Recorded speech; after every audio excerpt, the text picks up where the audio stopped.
Mobile number, ಜನನ ದಿನಾಂಕ ಇತ್ಯಾದಿಗಳನ್ನು ತಿಳಿಸ್ತಾರೆ. ಆಗ ಎಲ್ಲಾ ಮಾಹಿತಿಗಳು ಸರ್ಕಾರಿ ರಿಜಿಸ್ಟರ್ನಲ್ಲಿ ದಾಖಲಾಗ್ತವೆ.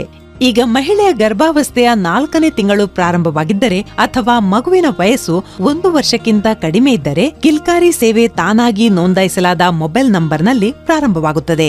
ಆಶಾಕ್ಕ, ನೀವು ಕುಟುಂಬಗಳಿಗೆ ತಿಳಿಸಿ ಹೇಳಿ, ಗಂಡ ಹೆಂಡತಿ ಇಬ್ಬರೂ ಸಹ ಈ ಸಂದೇಶಗಳನ್ನು ಒಟ್ಟಿಗೆ ಕೇಳಬೇಕು ಮತ್ತು ಆರೋಗ್ಯ ಸಲಹೆಗಳನ್ನು ಪರಸ್ಪರ ಚರ್ಚಿಸಬೇಕು ಅಂತ.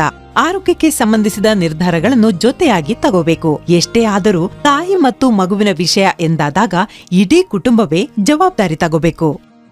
ಈ ಸೇವೆಯಲ್ಲಿ ನೋಂದಾಯಿಸಲಾದ ಫೋನ್ ನಂಬರ್ಗೆ ಪ್ರತಿ ವಾರವೂ ಒಂದು ಕಾಲ್ ಬರುತ್ತದೆ. ಮಹಿಳೆ ಎಷ್ಟು ತಿಂಗಳ ಗರ್ಭಿಣಿ ಅಥವಾ ಮಗುವಿಗೆ ಎಷ್ಟು ತಿಂಗಳು ವಯಸ್ಸಾಗಿದೆ ಅನ್ನೋದು ನಮಗೆ ತಿಳಿದಿರುತ್ತದೆ. ಹಾಗಾಗಿ ನಾವು ಅದೇ ಲೆಕ್ಕಾನುಸಾರ ಪ್ರತಿ ವಾರವೂ ತಾಯಿ ಮತ್ತು ಮಗುವಿನ ಆರೋಗ್ಯಕ್ಕೆ ಸಂಬಂಧಿಸಿದ ಸಂದೇಶವನ್ನು ಕಳುಹಿಸುತ್ತೇವೆ. ಹಾಗಾಗಿ ಈ ಕಿಲ್ಕಾರಿ